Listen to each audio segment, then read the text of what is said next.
In a quiet terrace house in Bradford, West Yorkshire, police made a discovery that would haunt the community and the nation for years to come.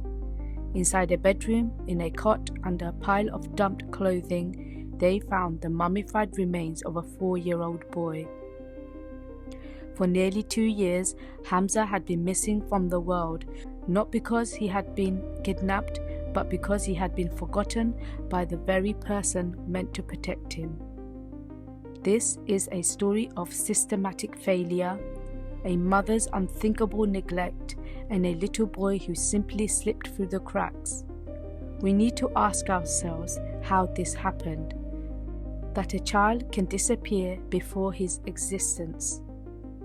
The warning that was ignored, but the most tragic reality is that Hamzah's plight was not entirely unknown. His father, Hamzah Khan, had tried to sound the alarms years before the discovery was made. He had alerted both the police and social services, explicitly warning them that the children were living in squalor and that the house was a death trap. He pleaded with the authorities to intervene, claiming that Amanda Hutton was unfit to care for them. However, the system failed to listen. Because of Aftab's history of domestic violence against Amanda, his warnings were dismissed as vexatious. Professionals viewed him as a bitter and abusive ex-partner trying to cause trouble, rather than a concerned parent reporting a genuine danger. In their effort to support Amanda as a victim of domestic abuse, the authorities developed a fatal tunnel vision, ignoring the very real evidence that the children were in grave danger. Aftab's voice was silenced by the system, and Hamzah was left to suffer in secret. The discovery.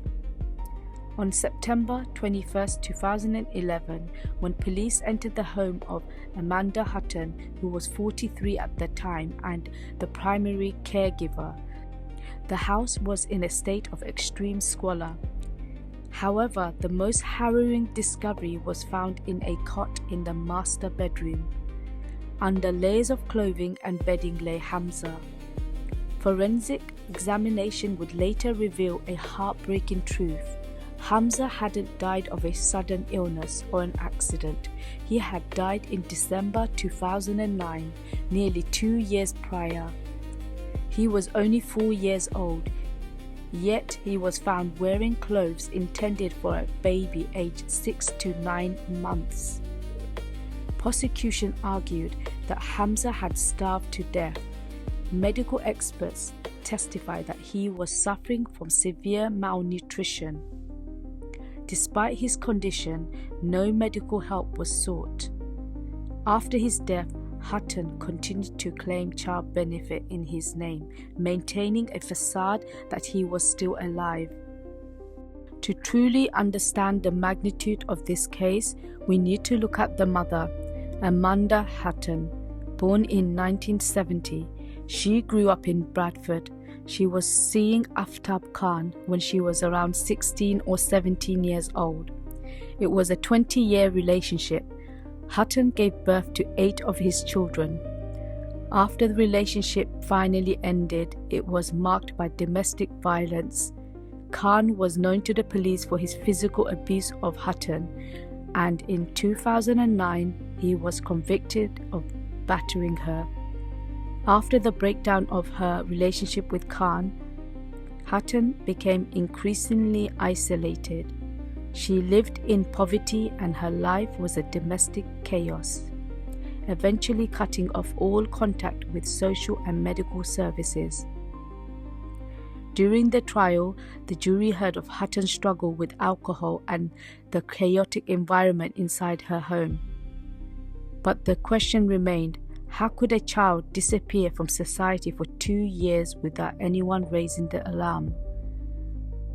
The hidden child and the systematic failure. Hamzah's death triggered a massive serious case review.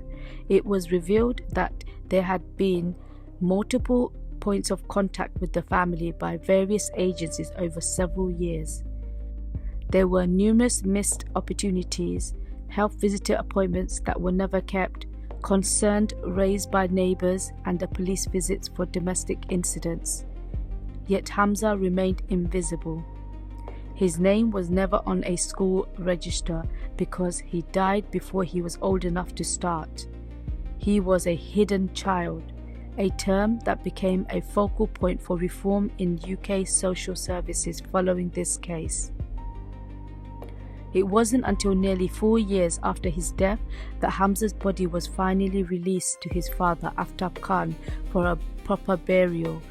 After years in a morgue as evidence, Hamzah was finally given the dignity in death that he was denied in life. The lives of the surviving siblings changed drastically as they were removed from their mother's care. Because most were minors, their identities are protected by lifelong anonymity orders. The two eldest sons had very different experiences. Tariq, 24 at the time, admitted to a charge of preventing a lawful burial as he had helped his mother hide the death for nearly 2 years.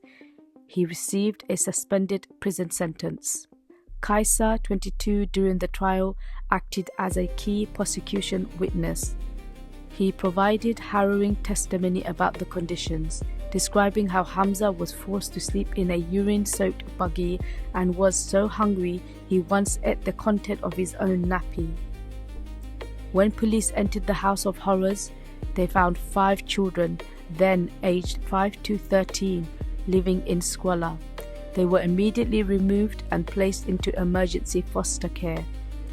Many required medical treatments for malnutrition and fungal infections. As of 2026, all of the children would now be adults. They live under protected identities to ensure they can build their lives away from the notoriety of their mother's crimes. The trial and sentence. When the psychological and court assessment was done on Hutton during her 2013 trial, it painted a picture of a woman who was obstructive, manipulative, and deeply negligent. She displayed a level of detachment after Hamzah died, carrying on as normal while his mummified body was left under piles of clothing rotting away.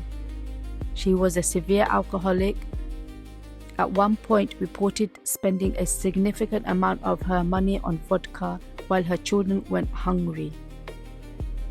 In 2013, Amanda Hutton was found guilty of manslaughter by gross negligence. She was sentenced to 15 years in prison. The judge described the neglect as appalling, noting that while her son wasted away, she sat in her room drinking. Hutton would have been released after 7.5 years, around early 2021. Even out of prison, she would be subject to conditions and is likely permanently banned from having unsupervised contact with children.